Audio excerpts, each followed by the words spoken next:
The morning Delia Crane showed up on my doorstep, she had a cracked phone screen, a garbage bag full of clothes, and the kind of eyes that had stopped believing in miracles a long time ago. I didn't know her well. She lived 3 houses down, the one with the peeling yellow shutters and the truck that hadn't moved from the driveway in 6 months. We'd waved at each other maybe a dozen times. That was the extent of it. But there she was, standing in the November cold, her breath coming out in small white clouds, her daughter pressed against her hip like she was the only solid thing left in the world. "I'm sorry," Delia said. I didn't know where else to go. Her daughter was 5, maybe 6. She had her mother's dark eyes and a stuffed rabbit missing one ear. She looked up at me with the calm, unsettling composure that children sometimes carry when they've already seen too much. "Come in," I said. Her name was Massie, the little girl. She told me that within 30 seconds of stepping inside, then immediately asked if I had any orange juice. I did. I poured her a glass and set her up at the kitchen table while Delia stood in my entryway looking like she might collapse or bolt. She hadn't decided which. "Sit down," I told her. "Please." She sat on the edge of my couch like she expected someone to take it back. "He changed the locks," she said. "This morning, while I was taking Macy to school. I came home and everything was in bags on the porch." "Your husband?" "As of 3 weeks ago. Apparently," she laughed. "But there was nothing warm in it. He had papers drawn up. He just never thought it was important to tell me." I didn't say anything. Sometimes silence is the kindest response. "We've been together 11 years, she continued. "I left my job when Macy was born because he wanted me to. I haven't worked in 6 years. I don't have a savings account that isn't connected to him. I don't—" She stopped, pressed her fingers against her mouth. "I don't have anything." Macy wandered in from the kitchen, juice in hand, rabbit tucked under her arm. "Mama," she said, "this house smells like coffee and wood." "It does," Delia agreed softly. "I like it." I told them they could stay. "A few days," I said, until Delia figured out next steps. She looked at me like I'd handed her something fragile and she was afraid she'd drop it. "I'll pay you back," she said immediately. "Every cent. I'll find a way. You don't owe me anything." "I do." Her voice was firm, almost fierce. "I'm not a charity case. I just need—" She exhaled. "I just need a minute to breathe." "Then breathe," I said. "That's all." The first few days were quiet. Missy adapted the way children do, with startling speed and very little drama. She claimed the guest room armchair as her reading throne, organized her stuffed animals along the windowsill, and asked me every morning whether we had orange juice. We always did after that. Delia was harder to read. She was up before sunrise, trying to be invisible, apologizing for everything, for using a towel, for opening the refrigerator, for existing in a space that wasn't hers. "Stop apologizing," I told her one evening. She was washing dishes that didn't need to be washed. "I just don't want to be a burden." "You're not." She turned to look at me. There was something in her expression I couldn't quite name. Not gratitude, something older than that. Something that had been worn down to its root. "I used to be capable," she said quietly.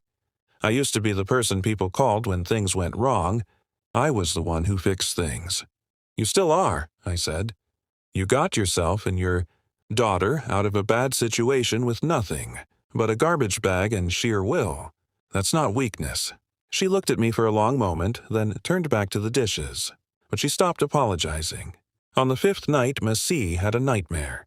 I heard her crying through the wall and then heard Delia's soft voice, low and steady, pulling her daughter back from whatever dark place sleep had taken her. I stood in the hallway and listened without meaning to. "You're safe, baby. You're right here. I've got you." And then, quieter, almost to herself. "We're going to be okay. I promise." It was the first time I'd heard Delia make a promise she actually believed. She started making calls during the day while Macy was at school. A legal aid office. Her sister in Columbus.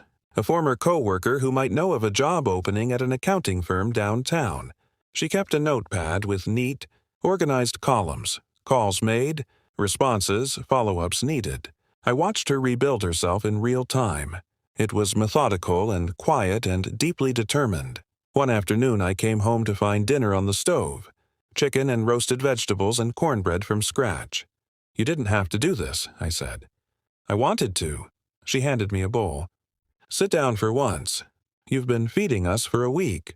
We ate at the kitchen table, the three of us, while Messi told us an elaborate story about a dragon at recess who was misunderstood by all the other dragons because he only breathed out mint instead of fire. "That's a gift," I told her seriously. "Mint is underrated." Messi considered this. "I think so too." Delia caught my eye over the table and smiled. A real one. Unguarded, the first I'd seen from her. Something shifted in the room. I didn't acknowledge it. Neither did she. 2 weeks in, she got a job offer. Part-time at first, but with the possibility of full hours by spring. Her sister had agreed to help with first and last month's rent on an apartment nearby, so Mati wouldn't have to switch schools. She told me over morning coffee, and her voice was careful with the news, like she was still waiting for something to go wrong. "That's good," I said.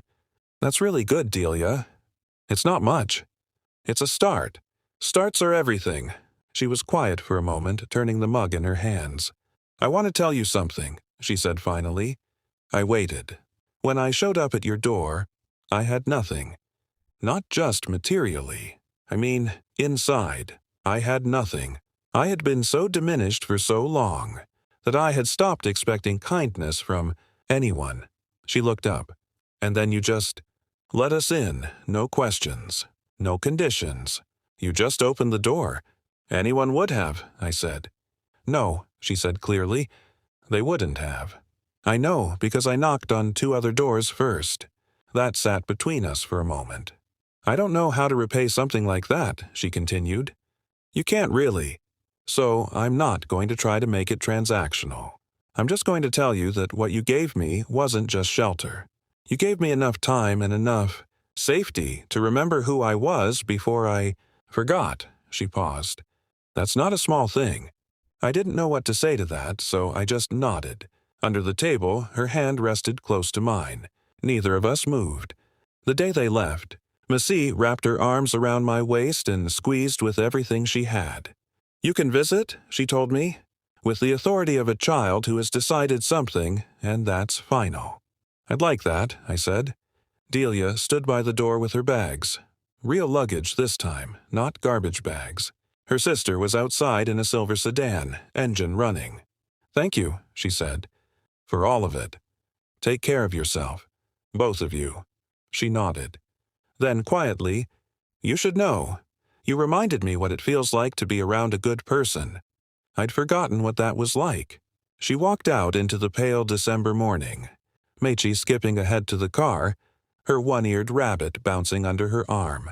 I stood in the doorway and watched them go. She texted me that evening. "We're settled in. Macy has already rearranged all the furniture in her room. She says it has better energy this way." I think she might be right. Thank you again. For everything.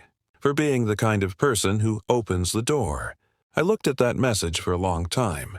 Then I wrote back, "You did the hard part. I just handed you orange juice." Her reply came fast. "Don't undersell the orange juice." I laughed for the first time in what felt like a long time. She had shown up with nothing left to lose. And somewhere in those 2 weeks, without either of us naming it, something had quietly begun.